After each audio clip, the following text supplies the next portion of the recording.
Pretty is likely one of the very first words that you learned when you first started to study English. So you absolutely know what it means when you hear sentences like, "That's a pretty bouquet of flowers," or "What a pretty dress." But what exactly does that word mean when you hear English speakers say, "Pretty much," "I'm pretty sure," "I'm pretty disappointed" in his response? How does a word that means attractive or beautiful work in those sentences? The simple answer is it doesn't. When we look at sentences like, "That's a pretty bouquet of flowers," the word pretty is being used as an adjective. And yes, it is an alternative to words like attractive or beautiful. But in phrases like pretty much, "I'm pretty sure," "I'm pretty disappointed," we're not using the word pretty as an adjective. Instead, it's being used as an adverb. And because the function of the word changes, the meaning of it changes as well. In fact, as an adverb, the word pretty has multiple possible meanings. If you're here for the very first time and you don't already know, I'm Anne-Marie with Speak Confident English. This is exactly where you want to be every week to get the confidence you want for your life and work in English. In this Confident English lesson on how to accurately use pretty as an adverb, you're going to learn 4 different possible meanings so that you understand it and feel comfortable using this word in your own English conversations.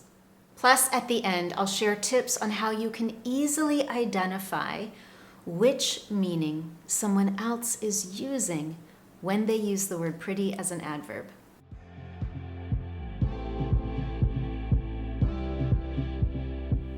To get us started, let's look at a few of the challenges of using pretty as an adverb.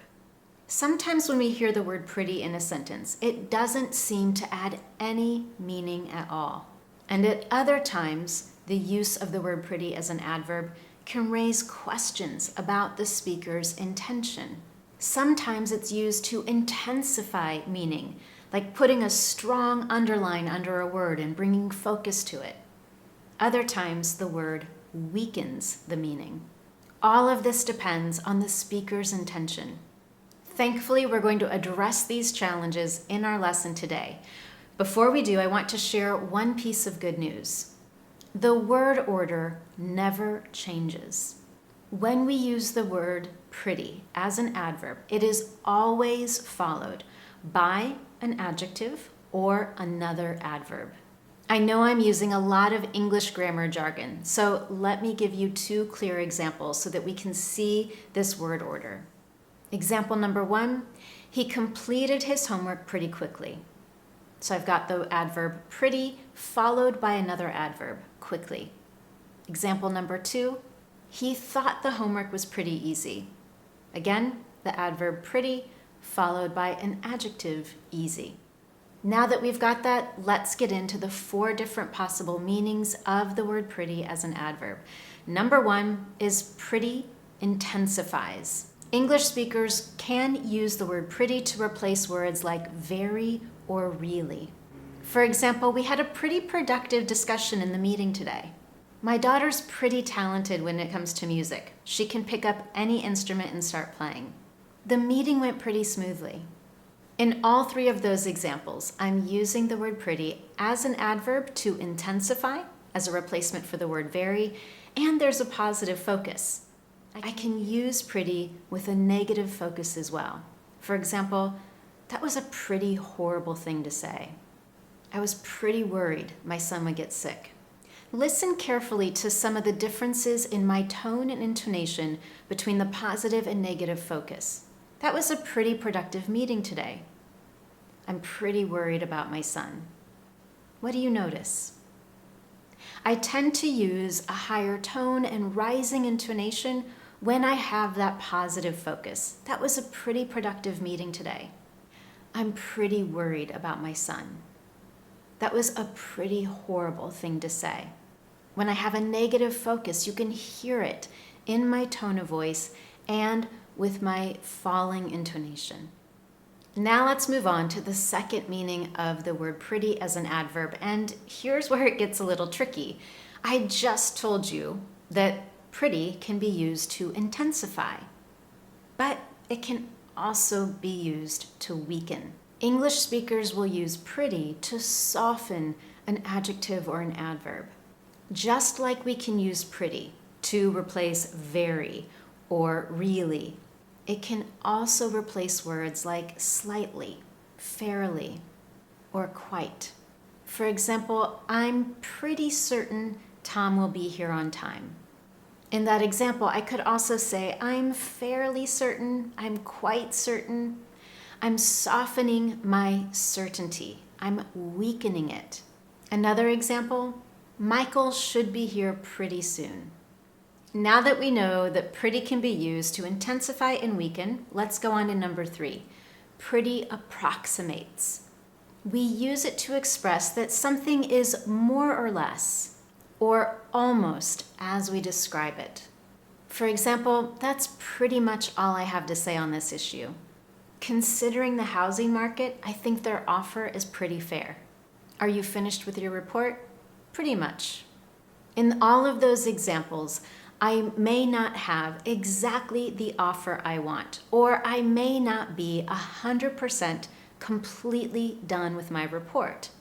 But I'm close. I'm almost there, or it's almost the offer I want. It's pretty fair, or I'm pretty much done. And lastly, pretty is unsure. In fact, when we combine pretty with the word sure, it means there's uncertainty. For example, I'm pretty sure we made the right choice. I'm not 100% sure. There's a little bit of uncertainty there, but I'm pretty sure. I'm pretty sure we sent a reminder email to everyone. We're pretty sure that's the right number to call.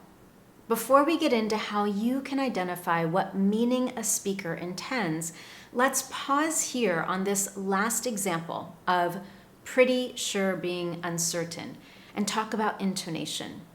I'm going to say those 3 example sentences again, and I want you to listen for how I'm using my intonation with those words pretty sure.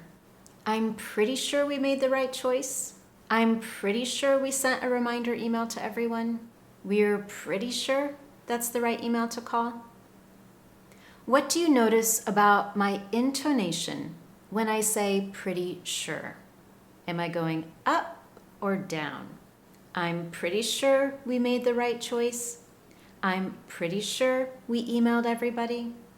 We're pretty sure that's the right number. When we use that rising intonation, it also brings that meaning or an indication of uncertainty. So in these examples, not only are we using those words, pretty sure, to indicate uncertainty, we're also using our voice to add to that meaning. Now that you have 4 different ways to use pretty as an adverb, let's talk about how you can be sure of what someone else means when they use it. Are they using it to intensify, weaken, approximate, or indicate uncertainty? Tip number 1 is listen for that intonation. Are they using rising intonation in ways that indicate some level of uncertainty? In addition to that intonation, you can also use visual cues like facial expressions and body language. Tip number 2, consider the speaker's emotion. Is the speaker upset, excited, sarcastic, or happy? What emotion do you sense when they're speaking?